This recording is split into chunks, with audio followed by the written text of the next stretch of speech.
Hey, and welcome back to Pittman's Pumpkin Patch, Pittman's Garden Patch. It's still August 18th, 2018, and I said in the previous video if something comes up, I'll show it to you. And it's nothing that is anything major, but, just wanted to show you this bee. If I can get in close enough right down in there. Not that top flower there, but the bottom one. That's the female. And there's a bee down in there. Perhaps you can see that black dot, or black spot, if you will. Maybe, I think I can get right here and you can get a better view of the bee in action. See, now there's the male flower right there, close by. And I was getting ready to do a little bit of hand pollinating with this one,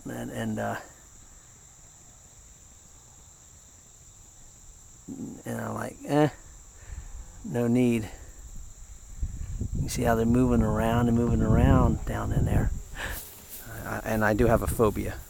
Sorry, folks. I do have a phobia. I don't mean to be herky-jerky. Oh, he was just in the male flower. And I hear the bee buzzing around, so I'm skittish, sorry. Whew. And for whatever reason, well, that's just maybe my perception. I got chased out of there. I went in there and I picked a few tomatoes that I found were really ripe. I said, oh, these are beautiful. And I set them on the ground, and I kind of went looking through one of my rows to see if any female flowers had opened up. And I found one of my giant variety pumpkins, the one that has a pumpkin that's yellow on the bottom, at least for now. When they ripen, they generally will turn orange or whatever color they're going to be. And I found one, and the petals looked like they had opened or were in the process of opening. It was kind of hard and weird to figure it out because the petals were partially still open. So I was like, are you thinking that had the flower opened up yesterday and was still partially closing, which would be unusual? This should already be done. Or is it kind of being a late bloomer as far as waking up in the morning where all these other flowers are open, wide, and ready to go, and this one female, I guess, decided to sleep in. But I was in there, and I pulled off a male flower. I was getting ready to start hand pollinating, but then the bees came in, and they just kept. Then they were flying all around me. And you tell me what, they chased me out of there, or I chased myself because I got too scared. I'm not kidding you, folks. I am definitely afraid of bees and hornets and things like that. That buzzing sound just gives me the creeps and chills and fear factor. Flight or fight. Yeah, I chose the flight. They were just swarming all around me. There was several bees, and they were going nuts for the pollen. And had I probably stood still, they would have been okay. But I was just no way. Chased me out. And in fact, I think one or so chased me halfway across the yard. I don't know. I kept hearing buzzing, and it's just like, so. But I saw this one female flower, and it was kind of weird in the sense that most female flowers will stay, they don't grow very tall on a stem. They stay fairly low to the ground, like you saw, like you see, there it is. Like you see that one right there, the stem doesn't grow up very tall, right? Not on the females generally. But this one over there, and I'm assuming it's a Dill's Atlantic giant. I could be wrong, but I'm pretty sure it is. The stem was extremely tall. Maybe that's just the uniqueness of that variety. I don't know. Maybe I'm learning something different, something new. But like I said, and that female flower seemed like she was a little bit of a late riser. She wanted to sleep in, I guess. But a bee did go in there to visit her once I kind of opened up the petals just a little bit, because I was trying to figure out, had it already been opened up yesterday, or was it opening up today? Partially opening? What's going on? So, but time will tell.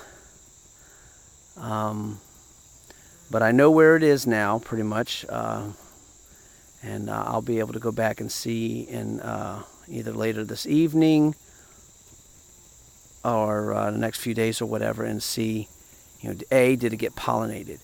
B, who knows what B would be. Anywho, but yeah, I thought that was looking down there to see.